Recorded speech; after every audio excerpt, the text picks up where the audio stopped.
আসসালামু আলাইকুম প্রিয় নবম এবং দশম শ্রেণীর শিক্ষার্থীরা। এই ভিডিওতে আলোচনা করব তোমাদের ইংরেজি বইয়ের ইউনিট 3 মানে হলো অধ্যায় 3 আর লেসন 3 মানে পার্ট 3। আমরা অ্যাক্টিভিটি এ এর পুরো সম্পূর্ণ আমরা প্যাসেজটা অর্থ সহকারে পড়ব এবং এই সেন্টেন্সের এই পুরো প্যাসেজের প্রত্যেকটা শব্দের অর্থ আমরা আগে জানবো, তারপরে আমরা অর্থগুলো বুঝে বুঝে পড়ব। ঠিক আছে, চলো আমরা শুরু করি। লেসন 3 মানে হলো part 3, change in first time অর্থ হলো অবসর বিনোদনের সময় বা পরিবর্তন। এই ফার্স্ট টাইম অর্থ হলো অবসরের সময়, আর চেঞ্জ অর্থ পরিবর্তন। চেঞ্জ ইন ফার্স্ট টাইম মানে অবসর সময়ের পরিবর্তন। Childhood outdoor first Times in decline. Childhood অর্থ হলো শৈশব, আউটডোর অর্থ হলো বাহিরে, ফার্স্ট টাইমস অর্থ হলো তোমার সময় কাটানোর মাধ্যম অথবা অবসর বিনোদন। ইন ডিক্লাইন অর্থ হলো পতনের পথে অথবা হ্রাস পাচ্ছে। চাইল্ডহুড আউটডোর ফার্স্ট টাইমস শৈশবকালের বাহিরের খেলা বা বিনোদন। ইন ডিক্লাইন হ্রাস পাচ্ছে, মানে শৈশবের বাহিরের খেলার অভ্যাসগুলো হ্রাস পাচ্ছে। দ্বিতীয় সেন্টেন্স দেখো, ট্রেডিশনাল অর্থ ঐতিহ্যবাহী, চাইল্ডহুড অর্থ হলো শৈশব, ফার্স্ট টাইমস অর্থ হলো অবসর কাটানোর খেলা অপত্যয় এর, ক্লাইম্বিং অর্থ হলো গাছে ওঠা, ট্রিজ অর্থ গাছ, অ্যান্ড অর্থ এবং, প্লেইং অর্থ খেলা, কনকার্স অর্থ হলো এক ধরনের খেলা যেখানে বাচ্চারা বাদাম বা শক্ত ফল দিয়ে খেলে। আর ইন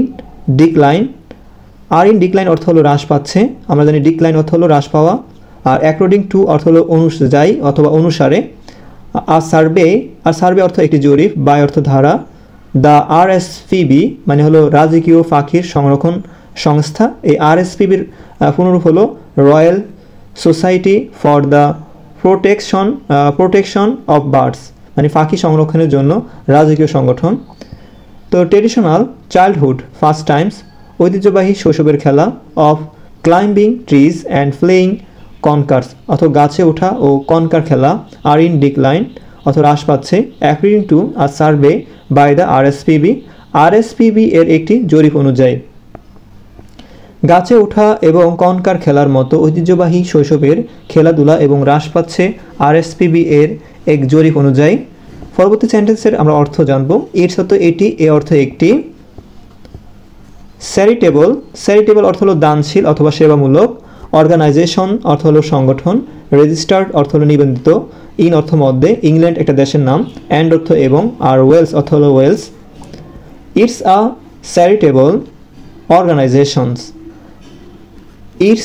চ্যারিটেবল অর্গানাইজেশন এটি একটি সেবামূলক প্রতিষ্ঠান। Registered in England and Wales, England এবং ওয়েলসের নিবন্ধিত। এটি একটি সেবামূলক প্রতিষ্ঠান যা ইংল্যান্ড এবং ওয়েলসের নিবন্ধিত।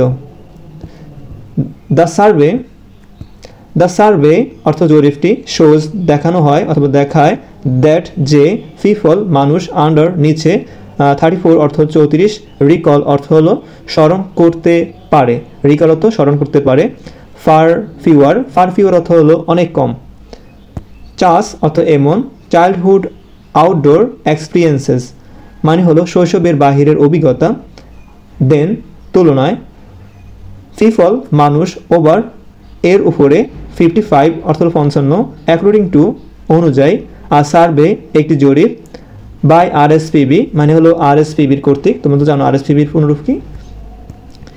দ্য সার্ভে শোজ জরিপটি দেখায়, দ্যাট পিপল আন্ডার 34 যে 34 বছরের কম বয়সী মানুষ,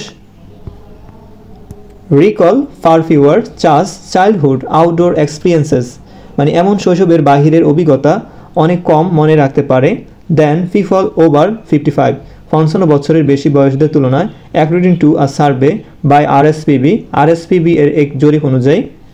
আরএসপিবি এর জরিপ অনুযায়ী দেখা গেছে 34 বছরের কম বয়সীরা 55 বছরের বেশি বয়সীদের তুলনায় শৈশবের বাহিরের অভিজ্ঞতা অনেক কম মনে রাখতে পারে। পরবর্তী সেন্টেন্সের অর্থ আমরা জানবো। পিপল অর্থ হলো মানুষ, আর ওয়ার আস্কড অর্থ হলো জিজ্ঞাসা করা হয়েছিল, হুইচ অর্থ কোনটি, অফ অর্থ এর, দ্য 12 অর্থ 12টি, চাইল্ডহুড অর্থ হলো শৈশব, আউটডোর অর্থ বাহিরে, আর এক্সপিরিয়েন্সেস অর্থ হলো অভিজ্ঞতা, দে অর্থ তারা, আর কুড রিমেম্বার অর্থ হলো মনে রাখতে পেরেছে। পিপল ওয়ার আস্কড মানুষকে জিজ্ঞাসা করা হয়েছিল, which of the 12 childhood outdoor experiences শৈশবের বাহিরের 12টি অভিজ্ঞতার এক কোনটি, মানে হলো শৈশবের বাহিরের 12টি অভিজ্ঞতার কোনটি দে কুড রিমেম্বার, তারা মনে রাখতে পেরেছে। মানে হলো মানুষদের জিজ্ঞাসা করা হয়েছিল শৈশবের বাহিরে কাটানো যে 12টি অভিজ্ঞতার মধ্যে তারা কোনগুলো মনে রাখতে পেরেছে বা মনে রাখতে পেরেছে।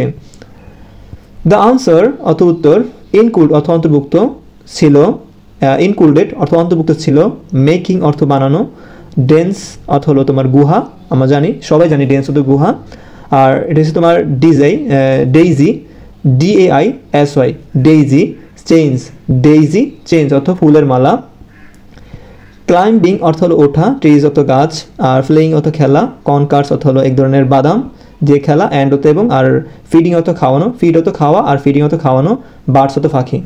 প্রিয় শিক্ষার্থীরা, তোমরা যদি এভাবে আমি যেভাবে পড়াই এভাবে যদি তোমার কাছে ভালো লাগে তো অবশ্যই তোমরা কমেন্টে জানাবা যে প্রতিটি অধ্যায়ের জন্য এভাবে আমি পড়াই দিই। আর ভিডিওটি যদি ভালো লাগে অবশ্যই চ্যানেলটি সাবস্ক্রাইব করবা এবং ভিডিওতে লাইক করবা, আর মূল্যবান মতামত তোমরা কমেন্টে জানাবা। তো দেখো তারপরে কি বলছে, দ্য আনসার ইনক্লুডেড অর্থ উত্তরগুলোর মধ্যে ছিল মেকিং ডেন্স অর্থ হলো খেলার ঘর বানানো, ডেইজি চেঞ্জ অর্থ হলো ফুলের মালা বানানো।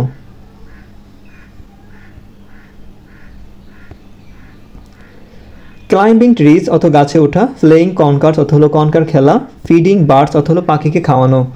তো পুরো সেন্টেন্সের অর্থ হলো উত্তরে ছিল ঘর বানানো, ফুলের মালা বানানো, গাছে ওঠা, কনকার খেলা এবং পাখিকে খাওয়ানো। মানে পুরো সেন্টেন্সটা তোমার পড়ে এভাবে বলে দিবা, পুরো মানে এই অর্থটা বলে দিবা। তারপর দেখো 4 আউট অফ 5 মানে হলো প্রতি 5 জনের মধ্যে 4 জন বয়েজ মানে ছেলেরা, ক্লাইম্বড অর্থ হলো উঠেছিল, ট্রিজ অর্থ গাছ, অ্যান্ড অর্থ এবং, আর দ্য সেম নাম্বারস অর্থ হলো একই সংখ্যক, সেম অর্থ একই, আর নাম্বার অর্থ সংখ্যা, দ্য সেম নাম্বার অর্থ একই সংখ্যক অথবা একই সংখ্যা, অফ গার্লস অর্থ হলো মেয়েদের মধ্যে, মেড মানে হলো বানিয়েছিল, ডেইজি চেঞ্জ অর্থ ফুলের মালা।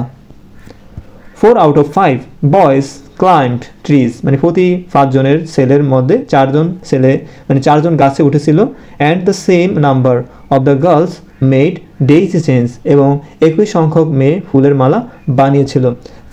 প্রতি 5 জন ছেলের মধ্যে 4 জন গাছে উঠেছিল এবং একই সংখ্যক মেয়ে ফুলের মালা বানিয়েছিল। বাট কিন্তু, দ্য সার্ভে অর্থ জরিপ, শোড অর্থ দেখিয়েছে, দ্য নাম্বারস অর্থ হলো সংখ্যা, ডিক্লাইন অর্থ হলো হ্রাস পাচ্ছে, আর এমন অর্থ মধ্যে, দ্য নিউয়ার জেনারেশন অর্থ নতুন প্রজন্মের মধ্যে।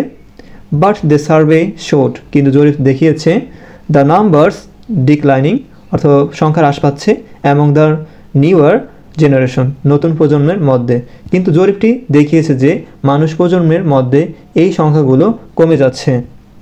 সাম অর্থ প্রায়, 50% মোর অর্থ 50% মোর মানে হলো 15%-এর বেশি, অফ দোজ অর্থ তাদের মধ্যে, এজড ওভার 55 মানে 55 বছর বয়সের বেশি, বা হেড অর্থ পেয়েছিল, দিজ অর্থ এই, আউটডোর অর্থ হলো আউটডোর এক্সপিরিয়েন্স অর্থ বাহিরে কাটানোর অভিজ্ঞতা, ইন দেয়ার চাইল্ডহুড অর্থ তাদের শৈশবে, কম্পেয়ার্ড উইথ অর্থ তুলনায়, this between 15 to 34 years old মানে হলো যারা 15 থেকে 34 বছরের মধ্যে, 15% more of those aged over 55 মানে 55 বছরের ওপরে বয়সীদের মধ্যে 15% বেশি, হ্যাড দিস আউটডোর এক্সপিরিয়েন্সেস এই বাহিরের অভিজ্ঞতা পেয়েছিল, ইন দেয়ার চাইল্ডহুড অর্থ তাদের শৈশবে, compare with those aged 15 to 34 মানে 15 থেকে 34 বছর বয়সীদের তুলনায়, মানে 55 বছরের বেশি বয়সীদের মধ্যে প্রায় 15% বেশি মানুষ এই বাহিরের অভিজ্ঞতা শৈশবের পেয়েছিল 15 থেকে 34 বছর বয়সীদের তুলনায়। সাম প্রায় 92% অর্থাৎ 92% অফ দ্য পাবলিক অর্থ জনগণে, অ্যাগ্রিড অর্থ হলো একমত হয়েছিল, দ্যাট অর্থ যে, এক্সপিরিয়েন্সেস অর্থ অভিজ্ঞতাগুলো, অফ নেচার অর্থ প্রকৃতি, ওয়ার স্টিল অর্থ এখনও ছিল, ইম্পর্টেন্ট অর্থ গুরুত্বপূর্ণ, টু চিলড্রেন অর্থ হলো শিশুদের জন্য, অ্যান্ড অর্থ এবং 82% অর্থ 82% অ্যাগ্রিড অর্থ একমত হয়েছিল, দ্যাট স্কুলস অর্থ হলো যে বিদ্যালয়গুলো, শুড প্লে আর রোল অর্থ ভূমিকা রাখা উচিত, ইন প্রোভাইডিং দেম অর্থ তা প্রদানে, টু অল চিলড্রেন অর্থ হলো সব শিশুদের। 92%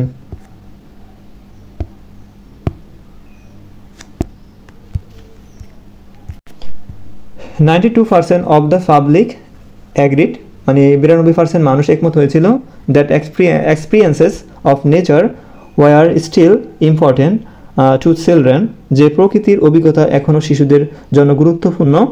অ্যান্ড 82% অ্যাগ্রিড, মানে এবং 82% একমত হয়েছিল that schools should play a role, বিদ্যালয়গুলোর উচিত একটি ভূমিকা পালন করা in providing them to all children, এই অভিজ্ঞতাগুলো সব শিশুদের দেওয়ার ক্ষেত্রে। পুরো সেন্টেন্সের অর্থ হলো প্রায় 92% জনগণ একমত হয়েছিল যে প্রকৃতির অভিজ্ঞতা এখনও শিশুদের জন্য গুরুত্বপূর্ণ, এবং 82% একমত হয়েছিল যে বিদ্যালয়গুলোর উচিত সব শিশুদের এই অভিজ্ঞতা দেওয়ার ক্ষেত্রে ভূমিকা পালন করা। দ্য সার্ভে অর্থ জরিপ, হ্যাজ হাইলাইটেড অর্থ হলো আলোকপাত, আর হ্যাজ হাইলাইটেড অর্থ হলো আলোকপাত করেছে অথবা গুরুত্ব দিয়েছে। দ্য পজিটিভ ইমপ্যাক্ট অর্থ হলো ইতিবাচক প্রভাব অফ কন্ট্রাক্ট অর্থ হলো সংস্পর্শে উইথ নেচার অর্থাৎ প্রকৃতির সাথে অন আ চাইল্ডস অর্থ হলো একটি শিশুদের উপর বা একটি শিশুর উপর, এডুকেশন অর্থ শিক্ষা, হেলথ অর্থ স্বাস্থ্য, ওয়েলবিং অর্থ হলো সুস্থতা, অ্যান্ড সোশ্যাল স্কিলস অর্থ হলো এবং সামাজিক দক্ষতা। দ্য সার্ভে হ্যাজ হাইলাইটেড, জরিপটি আলোকপাত করেছে the positive impact of contact with nature, প্রকৃতির সংস্পর্শে আসার ইতিবাচক প্রভাব on a child's education, health, wellbeing and social skills, একটি শিশুর শিক্ষা, স্বাস্থ্য সুস্থতা ও সামাজিক দক্ষতার উপর। জরিপটি দেখিয়েছে যে প্রকৃতির সংস্পর্শে আসার ফলে একটি শিশুর শিক্ষা, সুস্থতা, স্বাস্থ্য সুস্থতা ও সামাজিক দক্ষতার উপর ইতিবাচক প্রভাব পড়ে। অ্যাট দ্য সেম টাইম অর্থ হলো একই সময়, দেয়ার হ্যাজ বিন হয়েছে, আর ডিক্লাইন হ্রাস পাচ্ছে অথবা হ্রাস, ইন দিস অপরচুনিটিস অর্থ এই সুযোগ সুবিধার মধ্যে, অপরচুনিটিস অর্থ হলো সুযোগ সুবিধা, উইথ অর্থ সঙ্গে, নেগেটিভ কনসিকুয়েন্সেস অর্থ হলো নেতিবাচক পরিণতি, ফর চিলড্রেন অর্থ হলো শিশুদের জন্য, ফ্যামিলিজ অর্থ পরিবারগুলোর, অ্যান্ড সোসাইটি অর্থ সমাজের, কন্ডিশনস অর্থ হলো একটি ব্যবস্থা, নাও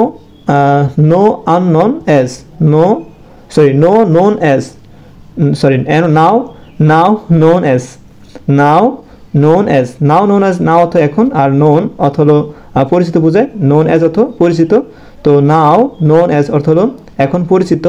ন্যাচারাল ডিফিকাল্ট ডিসঅর্ডার অর্থ হলো প্রকৃতির ঘাটতি জনিত ব্যাধি। অ্যাট দ্য সেম টাইম একই সাথে, there has been a decline in this opportunities, এই সুযোগগুলো হ্রাস ঘটেছে, উইথ নেগেটিভ কনসিকুয়েন্সেস এবং এর সাথে নেতিবাচক পরিণতিও হয়েছে, অফ চিলড্রেন অর্থ শিশুর, ফ্যামিলিজ অ্যান্ড সোসাইটি পরিবার এবং সমাজের জন্য। আ কন্ডিশন নাও known as nature deficit disorder, যা এখন প্রকৃতির ঘাটতিজনিত ব্যাধি হিসাবে পরিচিত। ফুল সেন্টেন্সের অর্থ আমরা জানব। একই সাথে এই সুযোগগুলোর হ্রাস ঘটেছে যা শিশু, পরিবার ও সমাজের জন্য নেতিবাচক পরিণতি ডেকে এনেছে, এটি এখন প্রকৃতির ঘাটতিজনিত ব্যাধি নামে পরিচিত। মাইক ক্লার্ক, এই মাইক ক্লার্ক হলো একজন ব্যক্তির নাম, তো মাইক ক্লার্ক একজন ব্যক্তির নাম। চিফ এক্সিকিউটিভ, এই এক্সিকিউটিভ অর্থ হলো প্রধান নির্বাহী, অফ দ্য আরএসপিবি মানে আরএসপিবির, উইল মিট অর্থ সাক্ষাৎ করবে, পার্লামেন্ট মেম্বার্স অর্থ হলো সংসদ সদস্যদের, টু আর্স অর্থ হলো অনুরোধ করতে, দ্য গভর্নমেন্ট অর্থ হলো সরকারকে, টু জয়েন অর্থ যোগ দিতে, আদার অর্গানাইজেশনস অন্যদের সংগঠনের সাথে, ইন প্রোভাইডিং অর্থ হলো প্রদান করতে, চিলড্রেন অর্থ শিশুদের, উইথ সাথে বা সঙ্গে, ফার্স্ট হ্যান্ড এক্সপিরিয়েন্সেস অর্থ হলো সরাসরি অভিজ্ঞতা, অফ দ্য ন্যাচারাল এনভায়রনমেন্ট অর্থ হলো প্রাকৃতিক পরিবেশের। Mike Clarke with meet parliament members মানে হলো মাইক ক্লার্ক সদস্য সংসদের সাথে সাক্ষাৎ করবেন, টু আর্জ দ্য গভর্নমেন্ট অর্থ সরকারকে অনুরোধ করতে, টু জয়েন্ট আদার অর্গানাইজেশনস অন্যান্য সংগঠনের সাথে যুক্ত হতে, ইন প্রোভাইডিং চিলড্রেন শিশুদের সাথে সরাসরি অভিজ্ঞতা প্রদান করতে, with first hand experiences of the natural environment, প্রাকৃতিক পরিবেশের সরাসরি অভিজ্ঞতা। আরএসপিবি এর প্রধান নির্বাহী মাইক ক্লার্ক সংসদ সদস্যদের সাথে সাক্ষাৎ করবেন, যাতে সরকারকে অন্যান্য সংস্থার সাথে মিলে শিশুদের প্রাকৃতিক পরিবেশের সরাসরি অভিজ্ঞতা দেওয়ার উদ্যোগে সামিল হতে অনুরোধ করা যায়। উই বিলিভ, উই অর্থ আমরা, আর বিলিভ অর্থ বিশ্বাস করি, উই বিলিভ আমরা বিশ্বাস করি, দিস গাইডেন্স অর্থ হলো নির্দেশনা, শুড ইনক্লুড অর্থ হলো অন্তর্ভুক্ত করা উচিত, দ্য মেনি পজিটিভ ইমপ্যাক্টস অর্থ হলো অনেক ইতিবাচক প্রভাব, টু চিলড্রেন শিশুদের জন্য, অফ হ্যাভিং কন্ট্রাক্ট অর্থ হলো সংস্পর্শে থাকার, উইথ নেচার অর্থ প্রকৃতির সাথে, অ্যান্ড লার্নিং অর্থ শেখা, আউটসাইড দ্য ক্লাসরুম অর্থ হলো শ্রেণীকক্ষের বাইরে। উই বিলিভ আমরা বিশ্বাস করি, দিস গাইডলাইন্স শুড ইনক্লুড অর্থ এই নির্দেশনা অন্তর্ভুক্ত করা উচিত, the many positive impact to children শিশুদের উপর বিভিন্ন ইতিবাচক প্রভাব, of having contract with nature অর্থ হলো প্রকৃতির সাথে সংস্পর্শে থাকা, and learning outside the classroom এবং শ্রেণীকক্ষের বাইরে শেখার। পুরো সেন্টেন্সের অর্থ হলো আমরা বিশ্বাস করি এই নির্দেশনায় প্রকৃতির সংস্পর্শে থাকার এবং শ্রেণীকক্ষের বাইরে শেখার মাধ্যমে শিশুদের উপর যে অনেক ইতিবাচক প্রভাব পড়ে তা অন্তর্ভুক্ত করা উচিত। আশা করি প্রিয় শিক্ষার্থীরা তোমরা বুঝতে পেরেছো। যদি ভিডিওটি ভালো লাগে তো তোমাদের বললাম তো অবশ্যই লাইক কমেন্ট করবা। আসসালামু আলাইকুম ওয়া রাহমাতুল্লাহ।